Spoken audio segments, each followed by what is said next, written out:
So I got an iPhone 6S, and you're probably wondering why. Well, to be perfectly honest, when I ended up getting this, I hadn't gone there to pick one up in the first place. The story's kind of interesting, but I've learned a lot about this phone. I never actually owned it when it first came out, and there's some really interesting things about this. I'll tell you what they are right after this. This is, you listening to Travis. What up, players? Welcome back, and for all you new people, welcome. My name's Travis, and I do tech videos every single week and have a blast doing them. If that sounds like fun to you, sit back, relax, and enjoy the video. Anything I talk about will be in the description below, but for now, let's just get into the video. So like I said, I picked up an iPhone 6S in 2019. This was brand new. This was not used, if you can believe that. What I actually meant to do was to go to Walmart. Yes, I went to Walmart. And pick up a really inexpensive Android phone. Live with it for a week and then tell you guys what I thought about it. But when I got there, I actually saw that they were selling iPhone 6Ss for 150 bucks. It's not too bad, really. The only problem is it's not unlocked. It's locked to one of their carriers that they have there. But that's okay. I was so interested to see how this thing would perform in 2019, I figured, let's pick it up. Now, as a reminder, this thing has a 12 megapixel camera on the back, a 5 on the front, a 4.7 inch 750p screen on the front, which isn't as big of a deal as you might think it is, and everyone wants an HD screen, but when you have it so small, you really can't tell the difference. Bigger screens, maybe, but on a small screen like this, you ain't seeing the difference. This was also the first phone with 3D Touch, which is kind of crazy considering like most people forget that that's even an option on their phones. It is a cool feature when you use it, but I constantly forget. And it was one of the last phones with a headphone jack from Apple.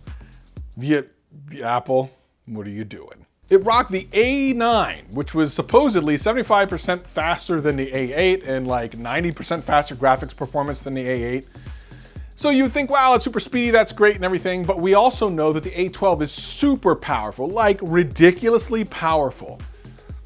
So the obvious guess is that this thing is not quite as powerful as that, and that's true. However, this comes to a thing that I've been talking about for a very long time. I don't care what the benchmarks say on a phone. I want to know what it's like in use. And I still have my iPhone XR, and I decided to kind of use it next to this to see which one would be faster. I mean, obviously it's got to be the XR, right? Well, in everyday use, that actually wasn't always the case. Listen, I'm going to do a full review on this thing in a couple of days. I actually want to just re-review it in 2019 to 2019 standards, and I think it's actually going to do a lot better than I originally thought. You see, some of the apps actually load faster on this than they did on the XR. And whenever I say stuff like that, people go, oh, you're not telling the truth. Listen, man, facts don't care about your feelings, man. That's what happened. But just as surprising is how powerful this processor is. And I'll show that more in the actual full review, but I'll just say this thing is incredibly competent, even for 2019 standards. Because really, what are you using the processing power for on your phone anyway? The really only thing you care about is do apps load fast, and if you play games, do they work? All those things are covered. You have to remember, games are pretty much made for the lowest spec phone. And in the case of iOS, they're probably going somewhere down in the 5S area. And this thing's substantially faster than that. And loading apps, like I said, were just as fast, and even in 1 or 2 instances, faster on this than the XR, which is crazy to think. I'll show you that specifically in the review. I don't want to give too much away. This is just kind of like initial impressions for the first time in 2019. And the fingerprint sensor Touch ID is absolutely amazing. I love it, it's great. I do miss Face ID, but Touch ID is really legit. This phone is actually a lot better than I thought it would be. And if it wasn't for kind of the size, like listen, it feels great in the hand. I hate that phrase, but it actually really does. But if it wasn't for the size, I like larger screen phones, I actually might consider rocking this. It's kind of weird. One thing is the camera, while being nice, it doesn't seem to have any type of stabilization. I'll tell you, when I do the full review, I'll try to do like a side-by-side of this, maybe my Note 9 and XR and stuff, just kind of give you an idea. That might be the one place where it's not quite as good. Of course, low light's not gonna look as good in this. But I think most people aren't taking low light pictures or really crazy things, especially like average consumers, those people. They don't really care about that stuff. They just want something that works. And because iOS does it right, Apple does this next thing right, the updates are available immediately. That is to say, this thing is completely up to date with the newest version of iOS right now, which is more than you can say for Android phones. Google has got to get this under control.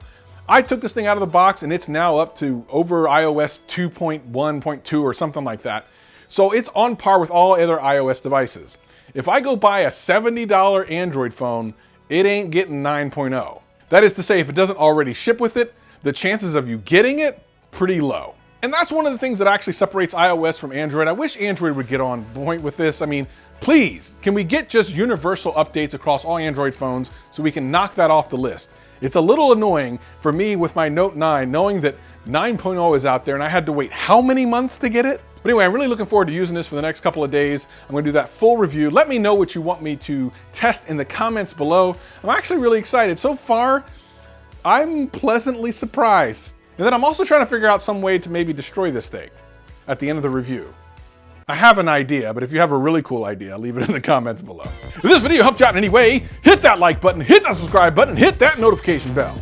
And if it didn't, hit that like button, hit that subscribe button, and hit that notification bell. I'm here every single week, having a blast. Hope to see you again real soon. Peace and love, peace and love. Here's my note.